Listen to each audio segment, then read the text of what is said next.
제가 봉독하도록 하겠습니다. 여호와의 말씀이 두 번째로 요나에게 임하니라. 이르시되 일어나 저 큰 성읍 니느웨로 가서 내가 내게 명한 바를 그들에게 선포하라 하신지라. 요나가 여호와의 말씀대로 일어나서 니느웨로 가니라.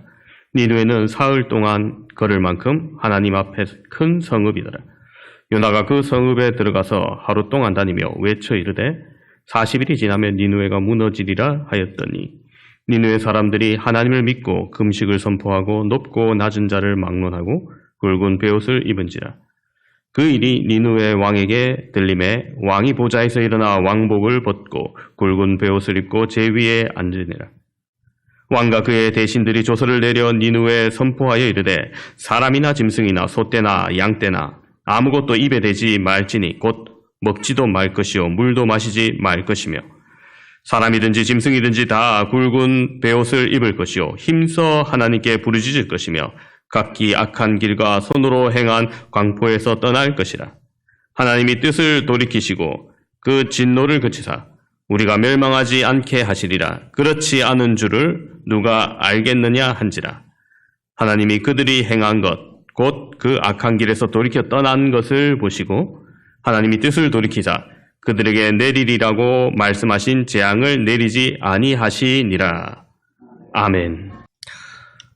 한번 실패한 사람은 다시 실패할 확률이 많이 있습니다. 그렇다고 실패를 두려워하여 주저한다면 그는 결코 성공할 수 없을 것입니다. 반대로 성공한 사람이 한 번도 실패를 경험해보지 못한 사람은 없을 것입니다. 그 실패를 분석하고 교훈을 얻으며 성공을 위한 초석이 되게 하기 때문입니다. 오늘 하나님은 요나를 다시 부르십니다. 한 번 실패한 요나에게 동일하게 하나님의 말씀이 임하고 일어나 저 큰 성읍 니느웨로 가서 선포하라 말합니다. 무엇을 선포할까요? 2절을 보시면 내가 내게 명한 바를 선포하라 이렇게 말합니다. 자, 명한 바, 한글 성경에는 명한 바라 이렇게 되어 있지만 원문을 보면 명할 바입니다. 즉 과거에 말씀하셨던 것이라고 생각하기 쉬운데 문법적으로 정확하게 적용을 한다면 내가 내게 명령할 것을 선포하라는 내용입니다. 즉 아직 명령하신 바가 내려지지 않은 겁니다. 그렇다면 요나는 니느웨로 가는 동안에도 그가 선포한 것에 대한 기대와 기다림으로 기도해야 했었습니다. 기원전 300년경에 구약 히브리어 원문을 처음 다른 언어로 번역한 성경이 있습니다. 흔히 70인역이라고 하는 septuagin트 헬라어 번역 성경입니다. 거기에는 이 명할 바를 케리그마라고 번역을 합니다. 이 단어는 구약 성경에서 요나서에 처음 등장합니다. 그리고 신약에서는 십자가의 복음이라는 신학적 용어로 사용됩니다. 즉 요나가 선포했던 40일이 지나면 니느웨가 무너지리라는 말씀은 기한이 지나면 멸망과 저주가 임할 것이라는 그 표현과 달리 그 안에 40일 안에 하나님께서 그들이 하나님을 찾으면 살리리라는 사제와 긍휼의 복음이 있다는 겁니다. 요나 선지자는 그 메시지를 외치면서 아마 그 숨은 뜻을 모르거나 아니면 일부러 외면했을 겁니다. 그의 진심은 외치는 표현 그대로 40일이 지나면 반드시 망하리라 그대로 믿고 통쾌함과 흥분한 마음으로 아마 외쳤을 겁니다. 그가 물고기 뱃속에서 기도하고 하나님의 뜻에 순종하고 있지만 여전히 하나님의 마음을 온전히 깨닫지는 못했습니다. 단지 그는 하나님의 손길을 피할 수 없음을 깨닫고 자신을 살려주는 하나님께 감사했던 겁니다. 그래서 다시 두 번째로 여호와의 말씀이 임하니 순종하되 하나님의 긍휼의 마음을 온전히 깨달아 니느웨로 향한 것이 아니라 피하지 못할 것을 알기에 마지못해 갔던 요나인 겁니다. 3절을 보면 니느웨는 사흘 길을 걸을 만큼 큰 성읍이라 했습니다. 현대사회는 도시화가 가속되어서 도시 면적이 점점 더 넓어졌습니다. 서울도 옛날에는 4대 문안이 서울이지만 점점 넓어져서 요즘은 대체 서울을 며칠 걸어야 다 볼 수 있을까 짐작도 되지 않습니다. 한 구에 3일을 잡는다 하더라도 굉장히 많은 시간이 걸리죠. 그러나 지방 소도시는 아직도 좀 인적이 드문 곳을 제외하면 하루면 다 볼 수 있는 도시들이 좀 있습니다. 뭐 문경이나 사천 같은 곳이 그렇죠. 뭐 천안 같으면 한 3일 정도 돌아봐야 될 것 같아요. 그런데 요나는 기껏 하나님의 명령에 순종해서 니느웨에 왔지만 3일을 걸어야 그렇게 외쳐야지 그래도 사람들이 한 번씩은 들을 만하겠다 생각되는 그 장소에 겨우 하루만 외칩니다. 40일이 지나면 니느웨가 무너지리라. 회개하면 산다는 그 속뜻을 외면하면서 제한된 기간만 끝나면은 너희들을 끝난다 뭐 신나게 외친 겁니다. 여전히 적국 이방인에게 굳게 닫힌 요나의 마음을 볼 수 있습니다. 물론 요나가 외쳤던 이 설교 제목 40일이 지나면 무너지리라 속에 뭐 좀 더 설명을 했을 겁니다. 뭐 하나님의 심판에 대한 설교를 이미 하나님의 진노를 받아 무너졌던 뭐 소돔과 고모라 같은 일들까지도 말했을지 모릅니다. 여러분 근데 하나님 말씀이 어떻습니까? 일단 선포되면 1.1핵도 빠짐없이 이루어지죠. 그러나 40일이 지나면 무조건 무너진다는 말이 아니라 여기에 조건이 붙어 있는 겁니다. 40일 동안 회개치 아니하면인 겁니다. 회개할 때 하나님은 그 뜻을 돌이키십니다. 요나에게 선포하게 하신 것은 그 소리를 듣고 돌이켜 회개하기를 원하셨던 겁니다. 이것이 하나님의 참 본뜻입니다. 그렇게 요나가 외친 후 기적이 일어나기 시작합니다. 5절에 보시면 니느웨 사람들이 하나님을 믿고 금식을 선포하고 높고 낮은 자를 막론하고 굵은 베옷을 입은지라라고 말하죠. 여러분 여기 말씀을 좀 자세히 보세요.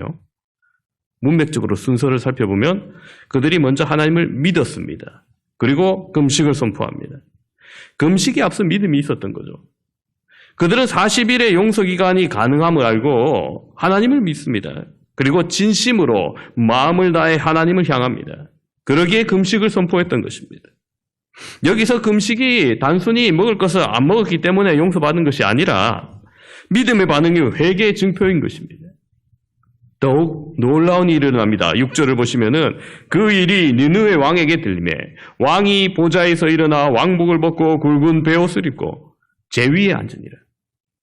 여러분 발 없는 말이 천리 간다고 왕궁까지 외친 적이 없던 소문이 들릴 때 왕도 왕복을 벗습니다. 그리고 굵은 베옷을 입고 제 위에 앉습니다.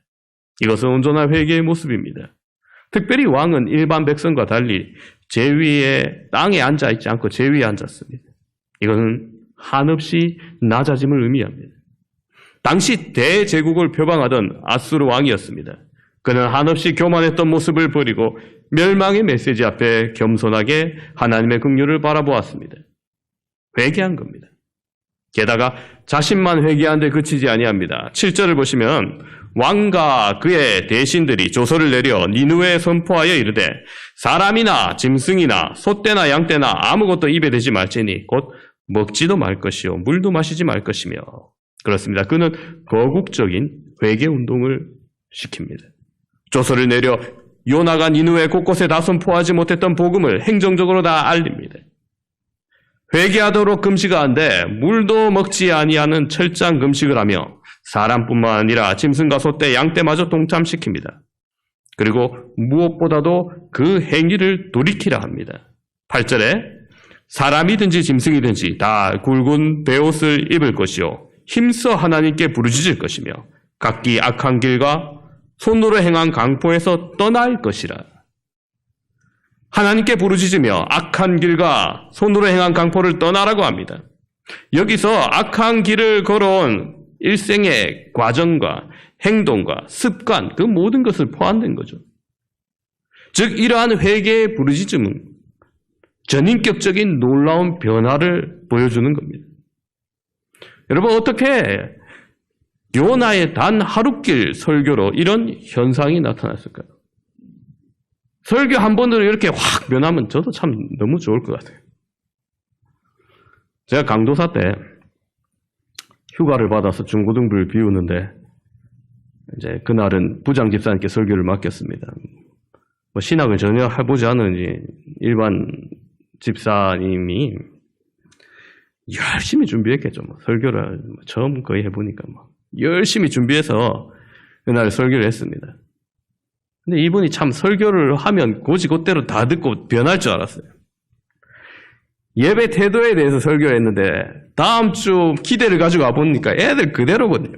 이놈들 떠들고 두리번거리고 헌금가지로 왔다 갔다 하고 그러니까.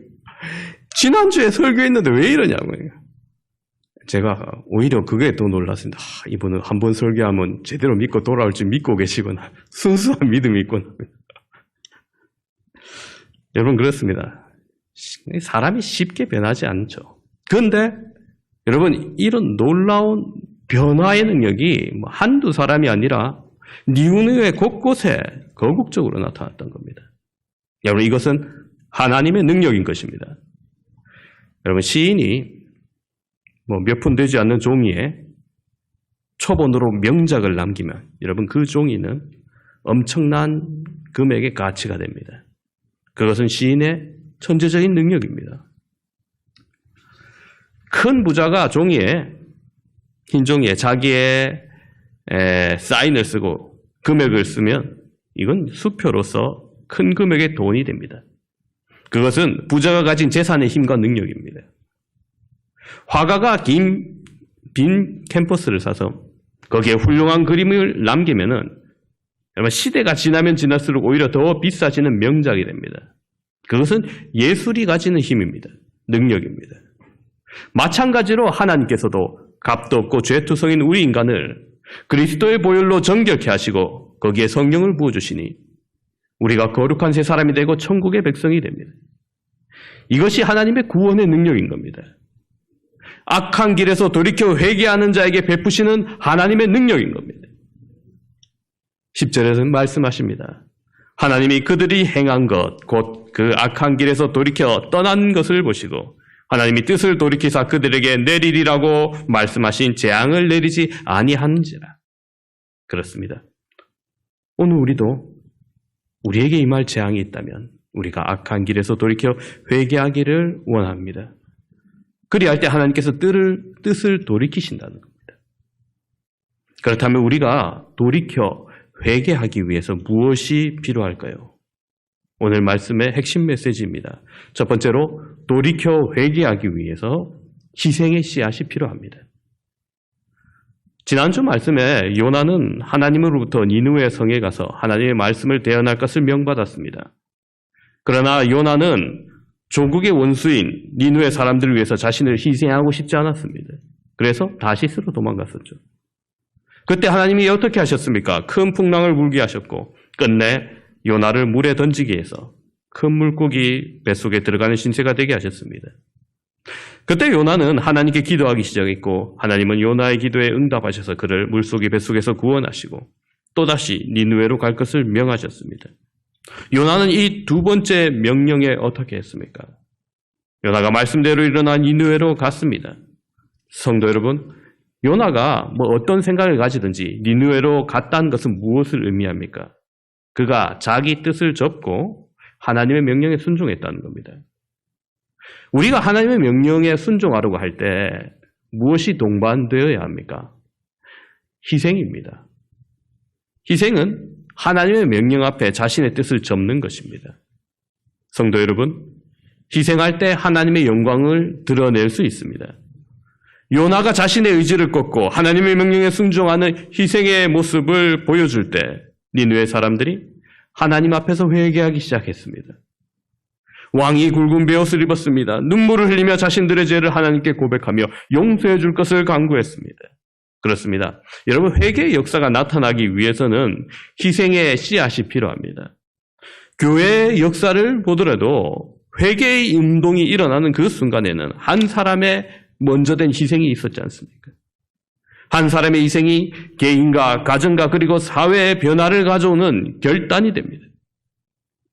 예수님께서도 말씀하셨습니다. 요한복음 12장 24절에 내가 진실로 진실로 너희에게 이르노니 한 알의 밀이 땅에 떨어져 죽지 아니하면 한 알 그대로 있고 죽으면 많은 열매를 맺느니라. 여러분, 그렇다면 누가 죽어지는 한 알의 밀알이 되어야 합니까? 하나님, 저는 안 되고 다른 사람이 되어야 합니다 할 겁니까? 아니요. 희생을 뿌리는 주인공은 바로 내가 되어야 됩니다. 다른 사람의 몫이 아닙니다. 바로 나의 몫입니다. 내가 뿌려야 됩니다. 성도 여러분, 어느 때까지 다른 분의 희생을 부러워하며 살아야겠습니까? 내가 먼저 하고 내가 먼저 내어놓을 수 있어야 됩니다. 아마 여러분 가운데 지금 이 순간도 목사님 왜 나보고 막 우리 보라고 막 희생하라고 말씀하십니까? 라고 말하고 싶은 분도 계실지 모르겠습니다. 물론 그렇게 생각하고 말하실 수 있습니다. 그러나 여러분, 우리가 희생하지 않으면서, 예수님 믿는 사람이 희생하지 않으면서 도대체 누구 보고 희생하라고 말할 수 있겠습니까? 기왕 누군가 희생해야 할 일이라면 예수님 믿는 내가 하는 것이 하나님께 영광이 되지 않겠습니까? 여러분, 스마트폰에 뭘 제일 많이 쓰십니까? 카카오톡 많이 쓰시죠? 여러분, 이번 달에 이 카카오의 창업자인 김범수 의장이 자신의 재산 절반 이상을 기부하겠다고 이렇게 발표를 했습니다. 그게 여러분 1억, 2억 이런 게 아니라 자기의 이 재산, 시가 주식 총액 10억도 아니고 100억도 아니고 1000억도 아니고 10조 원이 넘는 재산을 그 절반을 기부하겠다는 거예요. 여러분, 최소 5조 원이 넘는 기부가 이루어진다는 겁니다. 여러분, 대한민국 건국 이래 국내 재계에서 개인이 수조 원 단위의 기부를 한 일은 없었습니다. 역사상 처음 있는 일이에요. 재벌들 사이에서도 큰 수혜가 나도 1억, 2억, 많으면 10억, 이래 했겠지. 이때까지 조 단위로 이루어진 적이 없다는 거예요. 여러분, 아무리 부자라고 해도 자신의 재산 아까운 건 다 압니다. 순간 재산 절반을 뚝 내어줄 수 있는 사람, 글쎄 누가 있을까요? 전통적인 재벌이 아니라 이 IT 창업으로 갑작스럽게 떼부자가 되어서 재산 아까운지 모르는 거 아니느냐, 이렇게 생각할지 모르겠습니다만, 여러분, 아무리 갑작스럽게 부자가 되었다 하더라도 여러분, 쉽게 그럴 수 있습니까? 하지만 그는 평소 꿈꿔왔던 비전이 있었습니다. 평소 마이크로소프트 빌 게이츠 회장처럼 기부에 인색하지 않은 기업인이 되고 싶어 했기 때문입니다. 이분이 크리스찬인지 아닌지 제가 확인은 못했습니다만 예수님 믿는 사람이었으면 좋겠죠. 네. 그렇습니다. 여러분, 하나님도 여러분을 향해서 그런 마음일 겁니다. 기왕이면 너네가 좀 하지 이런 생각을 하실 거예요. 성도 여러분, 성도로서 우리도 이러한 삶을 살아야 하지 않겠습니까? 하나님께서 내게 주신 은혜가 얼마나 많습니까? 꼭 재산이 아니더라도 재능이나 건강이나 다른 것이 주어졌다면 나누어야죠. 희생하고. 감사하는 마음으로 내가 먼저 희생할 수 있어야 합니다. 희생 없이 회개는 일어나지 않습니다. 내가 하나님의 이름을 증거하기 위해서 희생할 수 없다면 회개운동은 결단코 일어나지 않을 것입니다. 두 번째로 돌이켜 회개하기 위해서 은혜를 갈망해야 합니다. 오늘 본문을 보시면 요나가 하나님의 말씀을 대언했을 때 왕이 어떻게 합니까? 여기서 먹지도 말고 물도 마시지 말고 금식하면서 힘써 하나님께 부르짖었다 합니다. 자, 무엇을 기대하며 부르짖었을까요? 9절 말씀입니다. 하나님이 뜻을 돌이키시고 그 진노를 그치사 우리가 멸망하지 않게 하시리라. 그렇지 않은 줄을 누가 알겠느냐 한지라. 그렇습니다. 그는 하나님의 은혜를 간절히 바랬던 것입니다. 그래서 하나님께서 임재하셔서 자신들의 죄를 용서해 줄 수 있도록 하라는 겁니다. 결국 어떻게 되었습니까? 하나님께서 니느웨를 벌하지 않고 용서해 주시지 않습니까? 하나님을 만나고자 하는 마음이 간절하면 간절할수록 더 큰 은혜로 임한다는 사실을 여러분 깨달으시기 바랍니다. 하나님은 당신을 만나고자 하는 그 갈급한 마음을 만나주시고 치유해주시고 회복시켜주십니다. 성도 여러분, 이 자리에 나오면서 어떠한 마음을 가지고 오늘 나오셨습니까? 지금 여러분의 마음 그릇이 비어있는 상태입니까? 아니면 무엇으로 가득 찬 상태입니까? 만약 나의 마음에 세상에 대한 염려와 근심과 재물이 주는 것, 세상의 이익으로 가득 차 있다면 여러분, 이 시간 우리가 하나님께 은혜 받기 어렵습니다. 우리의 마음을 비워야 됩니다. 자신의 두 자녀를 종으로 넘겨줘야 될 처지에 있었던 여인이 엘리사에게 와서 자신의 상황을 말했을 때 엘리사가 무엇이라고 말했는지 기억나십니까? 빈 그릇을 빌려오도록 했죠. 동네마다 다니면서 있는 대로 힘써 빈 그릇을 빌려라 했습니다. 여러분, 그 빈 그릇에 어떤 일이 일어나는지 기억하시죠? 기름을 병에 있는 것을 부을 때 기름이 그치지 않고 계속 나옵니다. 그렇습니다. 여러분, 우리의 마음이 비어있으면 비어있을수록 하나님이 채우실 자리는 점점 많아지는 겁니다. 사랑하는 성도 여러분, 우리의 마음을 비우길 소망합니다. 그리고 그곳에 하나님의 은혜를 간절히 사모하는 열망이 더욱더 넘치기를 간절히 바랍니다. 세 번째로 돌이켜 회개하기 위해선 말씀으로 돌아가야 합니다. 성도 여러분, 우리의 마음만으로 하나님의 은혜를 갈망한다고 해서 거국적인 회개가 일어나는 것일까요? 정말 중요한 것이 빠져 있습니다. 회개한다는 것은 무엇을 뜻합니까? 말씀으로 돌아간다는 것입니다. 즉 하나님의 말씀 없이는 나의 멀어졌던 인생이 다시금 돌아오지 못합니다. 말씀 위에 세워야 되는 겁니다. 오늘 본문에서 니느웨 백성들도 그렇습니다. 이전까지 자신의 삶이 잘못된 것인지 깨닫지 못했습니다. 그러니 회개할 필요가 없었죠. 왜 그렇습니까? 말씀이 없었기 때문입니다. 왜 말씀이 없습니까? 그 누구도 하나님의 말씀을 접해본 사람이 없었기 때문입니다. 그러나 이제는 달라졌습니다. 요나가 하나님의 말씀을 선포했습니다. 그 순간 니느웨 사람들의 자신의 삶이 얼마나 악했는지 말씀을 통해서 깨닫게 됩니다. 성도 여러분, 우리는 하나님의 말씀 앞에 나올 때 비로소 회개할 수 있는 것입니다. 하나님의 말씀을 저버렸을 때 무엇이 죄인지 알지 못합니다. 내 행동이 옳다고 생각합니다. 그러나 말씀 앞에 나를 내어놓으면 내 모습 하나하나가 얼마나 죄악으로 가득 차 있는지 알게 됩니다.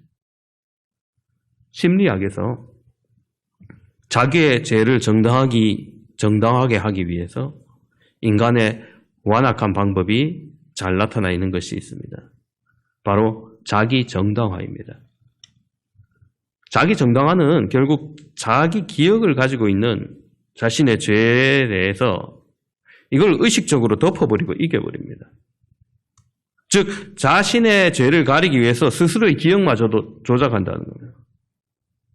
그리고 아무런 죄책감을 가지지 못하게 되기도 합니다. 여러분, 인간이 이런 존재예요. 이러한 인간이 어떻게 회개할 수 있습니까? 오직 성령의 조명에 의해서 우리에게 주어진 말씀만이, 그 말씀이 우리의 심령에 내릴 때 여러분 가능한 일입니다. 성도 여러분, 회개의 시작은 말씀에서 비롯됩니다. 말씀이 없는 회개는 자기 연민으로 흘러갈 뿐입니다. 말씀에 기반을 두지 못한 신앙은 모래 위에 쌓은 집과 마찬가지입니다. 이런 점에서 로이드 존스 목사님은 이 시대를 지탱해 나가는 것은 열정만으로 안 되고 불붙는 논리가 있어야 된다 말합니다. 이게 무슨 뜻이냐? 명확한 신앙의 지식으로 무장한 사람만이 이 시대, 특별히 혼돈에 빠진 이 사회를 지탱하는데 쓰임받을 수 있다는 겁니다. 존 칼빈은 진리에 기초하지 않으면 그 어떤 신앙도 하나님을 기쁘시게 하지 못한다고 했습니다. 성도 여러분, 하나님의 말씀을 사모하고 계십니까? 하나님의 말씀을 진리로 믿으십니까? 혹 우리는 진리인지 아닌지에 대해서 관심을 가지는 것이 아니라 그게 나의 기분을 어떻게 하는가에 대해서 더 많은 관심을 갖고 있지는 않습니까? 설교를 듣고 말씀을 들어도 재미있고 감동적인 것만 찾고 내 생각에 맞으면 목사님 은혜 받았습니다 하고 그렇지 않으면 대충 인사하고 교회 밖을 나서지는 않습니까? 여러분, 베드로는 어떠했습니까? 성령을 받고 변화된 이후에 베드로는 예수 그리스도에 대해서 가르치지 말라는 대제사장의 경고를 받았을 때 담대히 하나님께 순종한 것이 마땅하다고 외쳤습니다. 성도 여러분, 말씀은 순종하라고 있는 것이지 그 중에 선택하라고, 취사 선택하라고 있는 것이 아닙니다. 하나님의 말씀에는 순종뿐입니다. 말씀으로 돌아가시기를 바랍니다. 말씀으로 돌아가셔서 참된 회개의 역사를 맛보시는 저와 여러분 되시기를 바랍니다. 오늘 말씀을 정리합니다. 오늘 우리는 요나의 선포를 통해서 니느웨가 회개하는 역사를 보았습니다. 여러분, 이런 거국적인 회개는 정말 놀라운 기적입니다. 여러분, 남유다에서는 가끔 선왕들의 주도하에 종교개혁이 일어나고 거국적인 회개운동이 있기도 했습니다마는 여러분, 북이스라엘에서는 그 역사 전체를 통틀어서 엘리야나 엘리사 같은 위대한 선지자로 인해서 부분적인 회개는 있었지만 이런 거국적인 회개는 단 한 번도 일어나지 않았습니다.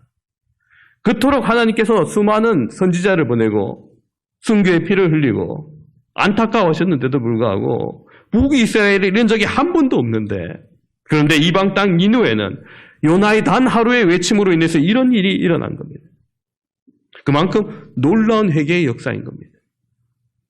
그 결과 40일이 지나면 멸망될 니느웨가 하나님의 뜻을 맞게 돌이켜 회개하여 구원받게 되었습니다. 오늘 우리의 삶도 구원받기를 소망합니다. 예배가 회복되고 우리의 영이 회복되고 일상이 회복되고 부흥과 은혜의 시간이 다시금 나타나기를 소망합니다. 여러분, 그렇게 하기 위해서 먼저 악한 길에서 돌이켜 회개해야 됩니다. 악한 길에서 돌이켜 회개하기 위해 우리가 무엇이 필요하다고 말씀드렸습니까? 첫 번째로 돌이켜 회개하기 위해서 희생의 씨앗이 필요하다 말씀드렸습니다. 그 희생의 씨앗은 다른 누구가 아니 바로 내가 되어야 합니다. 두 번째로 돌이켜 회개하기 위해서는 은혜를 갈망해야 합니다. 하나님의 자비와 긍휼을 간절히 사모해야 되는 겁니다. 세 번째로 돌이켜 회개하기 위해서 말씀으로 돌아가야 합니다. 오직 말씀에 근거한 신앙으로 말씀에 순종해야 하는 것입니다. 그리할 때 진정한 회개가 나타나므로 주님께 은혜와 긍휼을 받을 것입니다. 진정한 회개를 통해 이 시대 꺼져가는 심령에 희망의 불을 밝히는 저와 여러분 되시기를 주님의 이름으로 축원합니다. 기도하겠습니다.